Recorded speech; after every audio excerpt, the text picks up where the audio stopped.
Sebuah toko kelontong rugi 100 juta rupiah karena ulah ibu-ibu yang dianggap sang pemilik pelanggan setia. Pasalnya ibu-ibu itu 2 tahun curi sarden di toko tersebut dan baru ketahuan. Video saat ibu-ibu itu tertangkap basah pun viral di media sosial. Pemilik toko murka. Peristiwa ini terjadi di sebuah toko di Kecamatan Rumbai, Kota Pekanbaru, tepatnya di Jalan Sembilang, Rumbai pada Sabtu 3 Mei 2025 kemarin. Dalam video tersebut tampak seorang wanita yang telah melakukan transaksi pembayaran di kasir dan mengambil kembalian langsung dihadang pemilik toko. Pelaku pun tampak syok dan tidak bisa berkata banyak, lalu ia mengajak pemilik toko ke sudut ruangan dan mengeluarkan hasil curiannya. Setelah sarden dikeluarkan semua dari pakaiannya, pemilik toko pun menghitung total ada 19 kaleng sarden. Sementara satu kaleng sarden dihargai Rp34.000. Pelaku hanya bisa tertunduk lesu setelah aksinya digagalkan dan pemilik toko mengancam pelaku untuk membawanya ke kantor dan menuntut pelaku mengganti rugi atas semua barang yang telah ia curi selama ini.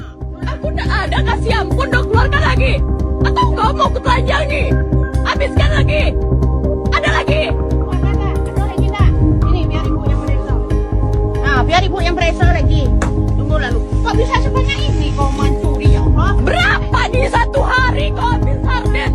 500.000. Mungkin sehari kau curi ya? Tunggu lalu. Kesandonya, ya Allah. Itu banyak lagi. Ibu aja yang periksa. Ibu aja yang periksa. Ah, ya Allah ya Tuhan. Ya Allah. Pantesan sarden tuh sebentar habis. Tak lama kok 2 hari sekali ya. Kecilok kayak gini tiap hari kamu belanja. Belanja kamu tiap hari cuma 69. Tangan kau polos ya. Aku gak pernah curiga sama kau ya. Gak pernah kau pakai maskara, cantik kamu. Nanti kita bukan ibu saja. Gak ada dong, kau langsung kau bawa ke polsek kau. Mau damai kau nominalnya. Tengok kau, kita kalikan selama 2 tahun ya.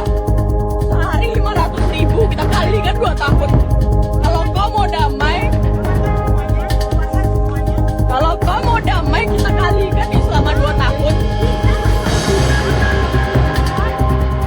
Ibu baik sama kamu tuh ya Allah. Kamu beribu, hari ini. Nah itu udah tahu kan nak, ibu anak-anakku yang punya pakai. Nah ini lagi, satu lagi. Standby kan mobil Grand Max nih. Kita letak dia di belakang, bawa langsung ke polsek.